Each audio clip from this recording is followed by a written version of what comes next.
Hello दोस्तों, कैसे हैं आप सब। आज मैं आप लोगों को फिल्मी टंग में सुनाने जा रही हूँ 1975 की मशहूर फिल्म शोले की स्टोरी। तो चलिए शुरू करते हैं। गांव के बाहर थोड़ी ऊंचाई पर एक पुराना घर है। उसके आंगन में बैठा है ठाकुर बलदेव सिंह, एक ऐसा आदमी जिसकी चाल में कभी पुलिस इंस्पेक्टर का रौब था, पर अब चेहरे पर एक गहरी थकान है। उसकी आंखें तीखी है, लेकिन उसमें कोई पुराना दर्द छिपा है जिसे वो किसी से कहता नहीं।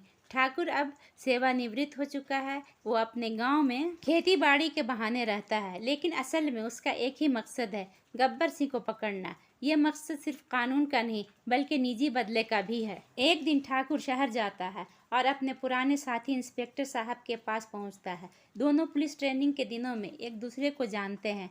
काफ़ी के कप के साथ साथ बैठकर ठाकुर धीरे धीरे अपनी बात शुरू करता है। मुझे दो आदमी चाहिए, ऐसे जिनकी आंखों में मौत का डर ना हो और जिनके पास जिगर भी हो और अकल भी। इंस्पेक्टर पहले तो हैरान होता है, ऐसे लोग तो पुलिस में भी कम मिलते हैं ठाकुर। लेकिन फिर उसे याद आते हैं दो नाम, वीरू और जय। वीरू और जय का किस्सा। इंस्पेक्टर हंसते हुए कहता है, तुम्हें इन दोनों की कहानी सुननी पड़ेगी ठाकुर। और यहीं से फ्लैशबैक शुरू होता है। ट्रेन का एक डब्बा जिसमें पुलिस वालों ने घेर रखा है दो आदमियों को। एक है लंबा चौड़ा हंसमुख और मस्तीखोर वीरू, दूसरा कम बोलने वाला गंभीर चेहरा और आंखों में तेज जय। ट्रेन की खिड़की से बाहर हथकड़ी लगाए हुए दोनों भागने की कोशिश कर रहे हैं। वीरू कहता है, देख जय, भागना है तो अभी, वरना जेल की रोटी खानी पड़ेगी। जय बस हल्की सी मुस्कान देता है और एक चालाकी से हथकड़ी खोल देता है। दोनों कूदकर ट्रेन से नीचे उतरते हैं। पुलिस उनकी गोलीबारी के बावजूद उन्हें पकड़ नहीं पाती। इंस्पेक्टर किस्सा खत्म करके कहता है, ये दोनों छोटे मोटे चोर हैं, लेकिन बहादुरी में किसी से कम नहीं है। अगर इन्हें सही काम पर लगा दो तो ताकत और कमाल दिखा सकते हैं। ठाकुर बस चुपचाप सुनता है, फिर धीरे से फिर सर हिलाता है। उसकी आंखों में एक चमक आ जाती है, मुझे वही चाहिए। ठाकुर वीरू और जय को बुलाने की तैयारी करता है। गांव में शाम ढलते ही लोग अपने घरों के दरवाजे बंद कर लेते हैं। चूल्हे की आग उल्टी कर दी जाती है। खेतों में काम करने वाले जल्दी लौट जाते हैं, क्योंकि पहाड़ियों की तरफ से किसी भी वक्त घोड़े की टापी सुनाई दे सकती है। गब्बर सिंह के गिरोह एक बुजुर्ग औरत अपने पोते से कहती है, बाहर मत जाना बेटा, गब्बर आ जाएगा। बच्चा डर कर अंदर भाग जाता है। ठाकुर के घर में एक अजीब खामोशी रहती है। उसकी बहू राधा शांत सादगी में लिपटी, आंखों में अनकहा दर्द, दिन भर खिड़की से बाहर खेतों की ओर तकती रहती है। गांव की औरतें कभी कभी उससे बातें करने की कोशिश करती हैं, लेकिन राधा बस मुस्कुरा देती है, कुछ कहती नहीं। ठाकुर जब शाम को घर लौटता है तो राधा चुपचाप चाय रख देती है और वापस अपनी खिड़की पर चली जाती है। दोनों के बीच कोई शब्द नहीं, लेकिन एक साझा गम जरूर है। इस बीच ठाकुर का संदेश वीरू और जय तक पहुंचता है। दोनों किसी पुराने शहर में अपने छोटे मोटे कामों में लगे हैं। वीरू तो ये सुनते ही उत्साहित हो जाता है, अरे इनाम का काम है और ठाकुर साहब का नाम तो सुना है, चल जय, इस बार बड़ा हाथ मारेंगे। जय बस एक नज़र वीरू को देखता है, जैसे कह रहा है, देख लेना यह खेल आसान नहीं होगा। सूरज आसमान में तेज चमक रहा है। धूल उड़ाती हुई सड़क पर दो परछाइयां आगे बढ़ रही है। एक लंबा चौड़ा, बाहों में आत्मविश्वास, सिर पर टोपी, मुंह में बीड़ी, वीरू। दूसरा लंबाई में थोड़ा छोटा, लेकिन चेहरा तेज, आंखों में गहराई, होठों पर हल्की मुस्कान, जय। दोनों ने अपने कंधों पर बैग टांगे रखा है और कदम इस तरह बढ़ रहे हैं मानो दुनिया की कोई फिक्र ना हो। रास्ते भर वीरू बोलता ही जाता है, देख जय, ठाकुर साहब का काम अगर हमने कर दिया तो इनाम में इतना पैसा मिलेगा कि हम आराम से अपना होटल खोल लेंगे। वीरू जय ढाबा सोच, रोड के किनारे हमारा नाम चमकता हुआ नजर आएगा। जय जो ज्यादातर सुनता रहता है, बीड़ी का कश लेते हुए कहता है, ढाबा खोलने से पहले तू खाना बनाना सीख ले, वरना कस्टमर भाग जाएंगे। वीरू हंस देता है, खाना तू बनाएगा, मैं तो बस गप मारूंगा। बातों ही बातों में रामगढ़ आ जाता है। गांव के रास्ते में उन्हें एक तांगा दिखाई देता है जो धूल उड़ाते हुए उनकी तरफ आ रहा है। घोड़ी की टापों के साथ साथ एक लड़की की आवाज़ सुनाई देती है, तेज चहकती हुई, जैसे कोई रेडियो चालू हो। यह है बसंती, हंसमुख, खूबसूरत और जिंदगी से भरी हुई। हरे रंग का शलवार कुर्ता, टोपी में बंधी रंग बिरंगी और आंखों के चमक। वो तांगा रोक कर कहती है, अरे ओ, कहाँ जा रहे हो बाबू, रामगढ़ आ जाओ, मेरा तांगा फ्री है, लेकिन रास्ते में बातें करनी पड़ेगी, वरना नींद आ जाएगी मुझे। वीरू तो बस उसे देखते रह जाता है, जैसे कोई नया खजाना मिल गया हो। जय सिर झुका के चुपचाप तांगे पर बैठ जाता है। तांगा जैसे ही चलता है, बसंती का मुंह भी चालू हो जाता है। मेरा नाम बसंती है, गांव में सब जानते हैं मुझे। यह मेरी धन्नो है, घोड़ी, रामगढ़ की सबसे तेज दौड़ने वाली। अरे तुम लोग भी बड़े अजीब हो, नाम तो बताया ही नहीं। वीरू मुस्कुराते हुए, मैं वीरू, ये जय, हम ठाकुर साहब के बुलावे पर जा रहे हैं। बसंती आंखें बड़ी करके कहती है, ठाकुर, ओहो, फिर तो तुम दोनों बड़े काम के आदमी लगते हो। वैसे काम क्या है? वीरू मस्ती में कहता है, अरे बस थोड़ा बहुत डाकुओं से खेलना है। बसंती, डाकू? हाय राम, लेकिन तुम दोनों तो डरे हुए नहीं लगते। वीरू आंख मारते हुए, डर तो हमें बस एक चीज से लगता है कि कहीं तुम्हें देखकर दिल ना हार बैठे। बसंती हंसते हंसते तांगा दौड़ा देती है और वीरू के चेहरे पर एक नई चमक आ जाती है। जैसे ही तांगा पहाड़ियों के बीच से निकलता है, रामगढ़ का गांव दिखाई देने लगता है। मिट्टी के घर, खपरैल की छतें, खेतों में काम करते लोग और बीच में एक बड़ा पीपल का पेड़ जहां गांव वाले बातें कर रहे हैं। लेकिन माहौल में कुछ अजीब सी घुटन है। लोग बाहर कम हैं और जो भी हैं वो भी चौकन्नी नजर रखते हैं, मानो हर तरफ से कोई खतरा मंडरा रहा हो। बसंती धीरे से कहती है, गांव तो अच्छा है लेकिन यहाँ का डर, अरे गब्बर सिंह का नाम सुना है ना, वही इस डर की वजह है। बसंती उन्हें ठाकुर के घर छोड़ देती है। ठाकुर बरामदे में बैठे हैं, आंखों में वही ठंडा लेकिन तेज नजरिया। वीरू और जय को देखते ही कहते हैं, तुम दोनों का काम है गब्बर सिंह को जिंदा पकड़ना। वीरू मजाक में, अगर मरा हुआ पकड़े तो आधे पैसे मिलेंगे। ठाकुर सख्ती से, यह मजाक का काम नहीं है, यह बदले का काम है, मेरा और इस गांव का। जय चुपचाप ठाकुर की आंखों में देखता है, जैसे सब समझ गया हो। वीरू थोड़ा गंभीर हो जाता है। शाम को वीरू और जय गांव में घूमते हैं। बच्चे दूर से उन्हें देखते हैं, औरतें खिड़की से झांकती हैं। वीरू बच्चों के साथ मजाक करता है, उन्हें कहानियां सुनाता है। जय एक किनारे बैठा बस माहौल देख रहा है। बसंती फिर तांगा लेकर आती है और वीरू को घुमाने ले जाती है। रास्ते में दोनों का नोक झोंक बढ़ता जाता है और हंसी मजाक चलता है। जय दूर से देखता है लेकिन कुछ नहीं कहता। रात होते होते गांव में अचानक सन्नाटा छा जाता है। सब घरों के दरवाजे बंद हो जाते हैं। ठाकुर के नौकर रामलाल बताते हैं, आज गब्बर के आदमियों का दिन है। वो हफ्ते में एक बार आते हैं, उसी के लिए। वीरू और जय हैरान, और कोई कुछ करता क्यों नहीं? रामलाल डरते हुए, गांव में जो भी उनके सामने खड़ा हुआ वो जिंदा नहीं बचा। वीरू की आंखों में गुस्सा आ जाता है लेकिन जय बस बीड़ी जलाकर सोचता रहता है। ठाकुर, वीरू और जय खामोशी से एक दूसरे को देखते हैं।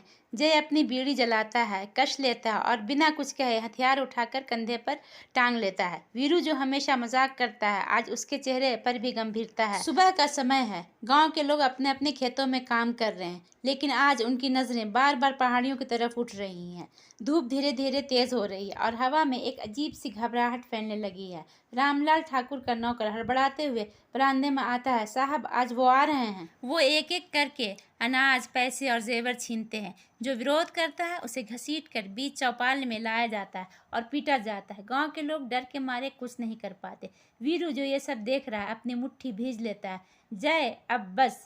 जय धीमे से कहता है, अभी नहीं सही वक्त है। दूर पहाड़ियों से धूल का एक बड़ा गुब्बार उठता है। घोड़े की टापें गूंजने लगती हैं, ठक ठक ठक। गांव के लोग घबराकर अपने घरों के दरवाजे बंद करने लगते हैं।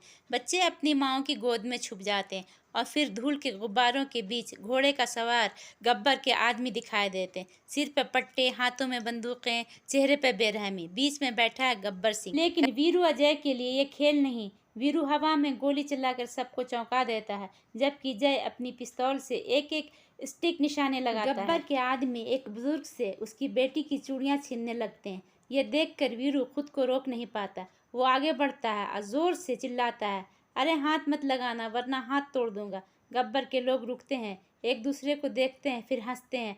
अरे नया माल आया है। और फिर गोलियों की आवाज गूंजती है। चेहरे पर वो मुस्कान जो डर पैदा करती है, उसकी आवाज गूंजती है, अरे ओ सांभा, कितने आदमी थे? सांभा घबरा कर जवाब देता है, दो सरकार। गब्बर की आंखें लाल हो जाती हैं। दो आदमी और तुम सब मिलकर उन्हें पकड़ नहीं पाए?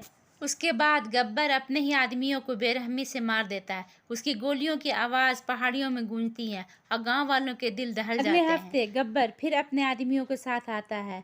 वीरू, अजय बंदूक उठाते हैं, गोली चलती है। कुछ ही मिनटों में गब्बर के दो आदमी फिर गिर जाते हैं। बाकी सब घबरा कर पीछे हट जाते हैं। गब्बर जो ये सब दूर खड़ा मुस्कुरा रहा था, धीरे धीरे आगे बढ़ता है। उसकी नज़रें वीरू अजय पर टिक जाती है। अच्छा, तो ये है ठाकुर के छोरे। वो हंसता है लेकिन उसकी आंखों में चुनौती है। अच्छा, ये खेल दिलचस्प होगा। गब्बर जाने से पहले गांव वालों को चेतावनी देता है, सुन लो, अगले हफ्ते जब मैं वापस आऊं तो मुझे दुगना माल चाहिए, और अगर किसी ने ठाकुर के इन कुत्तों को पनाह दी तो मैं देख लूंगा तुम लोगों को। गब्बर का गिरोह पहाड़ियों की ओर चला जाता है, लेकिन उनके घोड़ों की टापें और गब्बर की हंसी देर तक हवा में गूंजती रहती है। शाम को वीरू गांव के कुएं पर पानी पी रहा होता है, तभी बसंती आती है।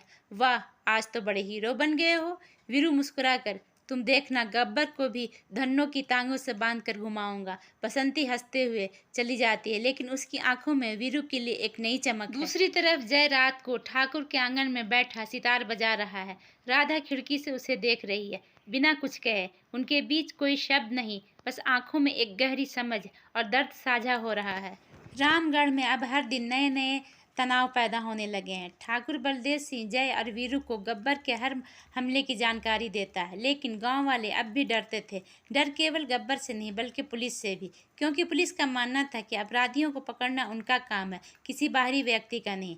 पुलिस इंस्पेक्टर अपने अलग ही रंग में था, डरपोक, चापलूस और मजाकिया। जब भी गब्बर की चर्चा होती वो हकलाने लगता था। ठाकुर समझ चुका था कि कानून से उसे मदद नहीं मिलेगी, इसलिए उसने खुद ही तैयारी शुरू की। जय और वीरू गांव वालों को आत्मरक्षा सिखाने लगे, लाठी चलाना, पत्थर फेंकना और सबसे ज़रूरी डर से लड़ना। गांव में बसंती का ठहाके बातें करना माहौल को हल्का कर देता था, लेकिन वीरू का ध्यान हमेशा बसंती पर लगा रहता था। इस घटना के बाद गांव में हलचल मच जाती है। कुछ लोग वीरू और जय की बहादुरी से खुश हैं, तो कुछ डरे हुए हैं कि कहीं गब्बर अब और ज़्यादा न उग्र हो जाए। गांव का मुखिया ठाकुर के पास आकर कहता है, हम तुम्हारा साथ देंगे ठाकुर साहब, अब बस बहुत हो गया। गांव में होली का त्यौहार आ गया। रंग, अबीर, गुलाल, गीत और नृत्य, सब कुछ माहौल को खुशगवार बना रहा था।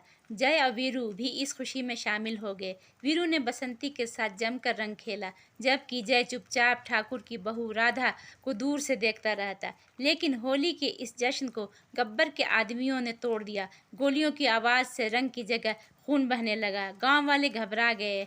जय और वीरू ने बंदूक उठाई और जवाबी हमला किया। इस भिड़ंत में कई डाकू मारे गए, लेकिन गब्बर बच निकला। गब्बर अपने अड्डे पर पहुंचकर गुस्से से पागल हो गया। ये गांव वाले मेरी मर्जी के बिना होली खेलते हैं, अब इनकी होली मैं मनाऊंगा। उसने अपने आदमियों को आदेश दिया कि बसंती को पकड़ कर लाओ। गब्बर के आदमियों ने बसंती को उठा कर ले आए। रामगढ़ अब युद्ध भूमि में बदल चुका था। ठाकुर के निर्देश पर जय और वीरू ने डाकुओं के छावनी की तरफ बढ़ना शुरू किया। सूरज ढलने से पहले ही गब्बर को पकड़ना था, वरना वो फिर से भाग जाता। गब्बर के आदमी पहले से ही तैयार थे। चारों ओर से गोलियां चलने लगी, बारूद की गंध हवा में भर गई थी। जय और वीरू ने अपनी पुरानी जोड़ी की तरह एक दूसरे का साथ निभाया। एक गोली चलाता, दूसरा कवर देता। लड़ाई के बीच वीरू ने देखा कि जय गंभीर रूप से घायल हो चुका है। जय ने उसे जाने को कहा, वीरू यह आखिरी लड़ाई है, तू ठाकुर को गब्बर जिंदा पहुंचा दे। वीरू की आंखें भर आई, लेकिन जय की आखिरी इच्छा मानकर वो आगे बढ़ा। जय पीछे रह गया और अपनी आखिरी गोलियां चलाकर कई डाकुओं को मार गिराया। उसका बलिदान ने वीरू को गब्बर तक पहुंचा दिया। ठाकुर ने अब गब्बर से अपने टूटे हाथों का बदला लिया। जूते से पीटते हुए उसकी टांगें तोड़ दी। अंत में पुलिस आ गई और गब्बर को गिरफ्तार कर लिया। वीरू जय की चिता के पास खड़ा था। उसका दिल भारी था, लेकिन उसे गर्व भी था कि उसने दोस्ती और न्याय दोनों का कर्ज चुका दिया। रामगढ़ में फिर से शांति लौट आए, लेकिन जय वीरू की दोस्ती की कहानियाँ हमेशा लोगों के दिलों में गूंजती रहेंगी। दोस्तों, अगर आप लोगों को मेरा ये वीडियो पसंद आया तो लाइक और सब्सक्राइब कीजिए, और कमेंट्स करके हमें ये बताइए कि आप लोगों को ये वीडियो कैसा लगा। अगर आप इसी तरह का स्टोरी और भी किसी फिल्म का चाहते हैं तो आप मुझे कमेंट्स करके बताइएगा, मैं आपकी इच्छाओं को पूरी करूँगी। Thank you for watching.